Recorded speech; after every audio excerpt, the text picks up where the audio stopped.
Pakistan Peoples Party minority wing Karachi division کے صدر مشتاق کی قیادت میں پاکستان زندہ باد کے عنوان سے ریلی کا انعقاد کیا گیا۔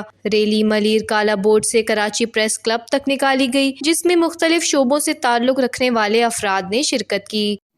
آج پاکستان کی اقلیتوں کی جانب سے Pakistan Peoples Party minority wing کے پریزیڈنٹ مشتاق مٹو کی جانب سے آج مائنورٹیز کی جانب سے یہ شاندار ریلی نکالی گئی ہے تاکہ ہم اپنے وطن عزیز سے جو ہے اظہار محبت کر سکیں اور پاکستانی افواج کو خراج تحسین پیش کر سکیں۔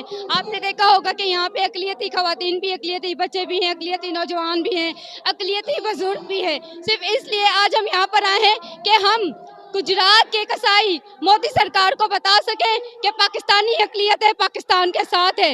جس طرح پاکستان بننے سے پہلے اقلیتی 2 ووٹوں سے پاکستان وجود میں آیا تھا، پاکستانی اقلیتیں اپنے وطن کے وفادار ہیں۔ کراچی کے لوگوں کو مبارکباد پیش کروں گا اس ریلی کی، جو ہزاروں کی تعداد میں ملیر سے کراچی پریس کلب پہنچے اور انہوں نے یہ بتایا کہ اکثریت اقلیت کے لوگ ہم سب ایک ہیں۔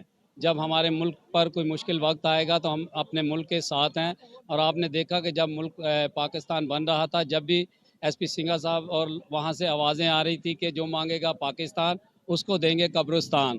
اپنے پیارے ملک پاکستان کی جو فتح حاصل کی اور مودی سرکار کو جو ناشور اور بڑی شخصیت دی، تو ہم اپنی پاک فوج کو خراج تحسین پیش کرنے کے لیے ہم آج پریس کلب پہ جمع ہوئے ہیں۔ ہم اقلیتی برادری ہم اپنی پاک فوج کے ساتھ ہیں اور ہم اپنی اس دھرتی ماتا سے ہم محبت کرتے ہیں۔ ریلی سے خطاب کرتے ہوئے مشتاق مٹو نے کہا کہ افواج پاکستان نے بھارتی جارحیت کا منہ توڑ جواب دیا ہے۔ پاکستان کی پوری قوم اپنے سپاہیوں پر فخر کرتی ہے۔ وش نیوز، کراچی۔